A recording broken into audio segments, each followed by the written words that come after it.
Mr. Paralev, thank you for having me. I'm Terrence Shen, independent journalist covering foreign policy and global affairs. Recently, Liberal MP Paul Chang suggested that someone could hand over your party's candidate Zhou Tei to China in exchange for a bounty from the communist regime. Many people saw that not only as a threat to Canadian citizens and political opponent, but also legitimizing foreign interference in our democracy.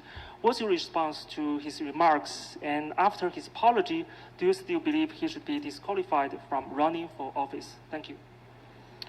Yes, he must be disqualified.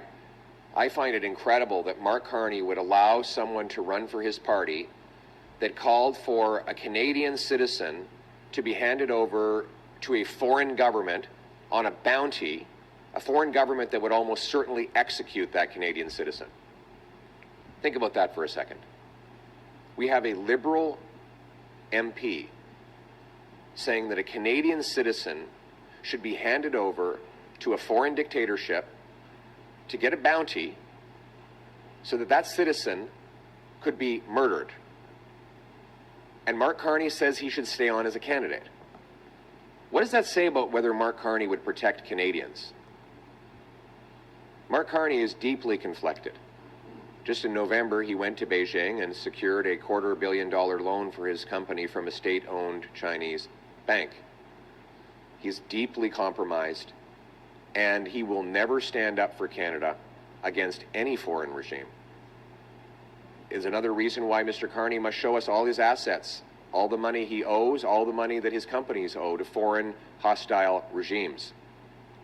And this story might not be entirely the story of the bounty and a Liberal MP calling for a Canadian to be handed over for execution to a foreign government might not be something that the everyday Canadian can relate to because it's so outrageous.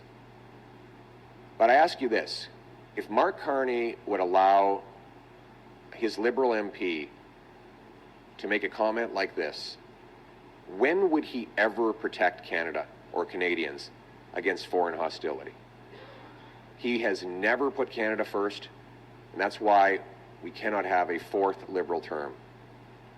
After the lost Liberal decade, our country is a playground for foreign interference. Our economy is weaker than ever before, our people more divided.